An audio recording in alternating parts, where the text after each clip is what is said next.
Recioto della Valpolicella classico. Questo è l'erede dello storico Acinaticum,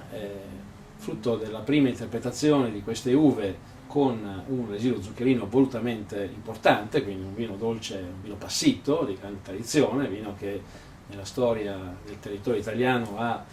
molti aneddoti, un vino che si dava alle donne gravide perché era facilmente era un nutrimento immediato, un dispensatore di calorie e di energie poderosi, dava ai malati, quindi un vino che ha un significato invece attualizzato oggi di grandissima modernità, un vino di grande effetto dal punto di vista del palato, che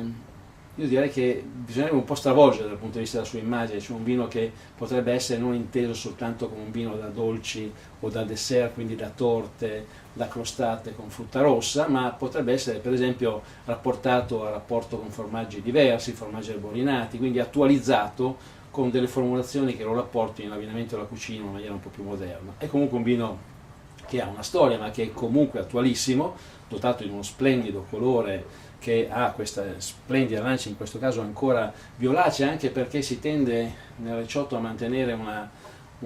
tendenza ad avere vini piuttosto giovani, in cui il fruttato, in cui le note floreali e fruttate mature, diciamo comunque ancora giovani, siano predominanti rispetto all'aspetto evolutivo, che comunque è tipico del vino. Il vino quindi si può affinare con tranquillità, ma ha il suo meglio di sé quando in questo caso comincia ad affinarsi un po' dal punto di vista dei tannini e comunque mantiene queste note gustosamente moderne, giovani e piacevoli. Il naso è straordinario, è un naso che racchiude in sé un panorama incredibile di aromi che vanno dalla banale uva appassita a connotazioni di prugne americane, a note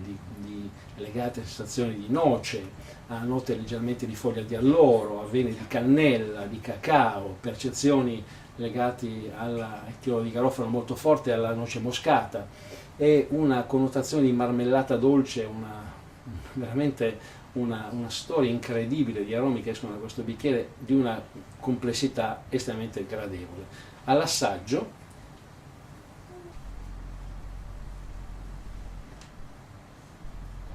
il vino entra in bocca potente, si allarga in un palato che è dolce ma mai stucchevole, una connotazione anzi di grande armonia in bocca. Il tannino, che pur si percepisce, riesce a essere modellato dagli zuccheri in maniera molto armonica. La struttura del corpo è predominante, si sente, il vino ha una bella struttura di corpo, ma è sostenuto comunque da una bella acidità che riesce a modellare e a moderare l'aspetto di contenuto zuccherino, che è significativo, come è evidente in questo vino.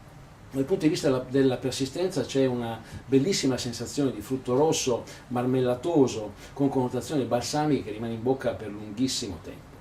Il retrogusto è gradevolissimo, ottima rispondenza in armonia al naso e bellissima la sensazione finale di questa leggera venatura tannica morigerata da questo zucchero residuale molto piacevole, che rende il vino assolutamente gradevole e mai stucchevole.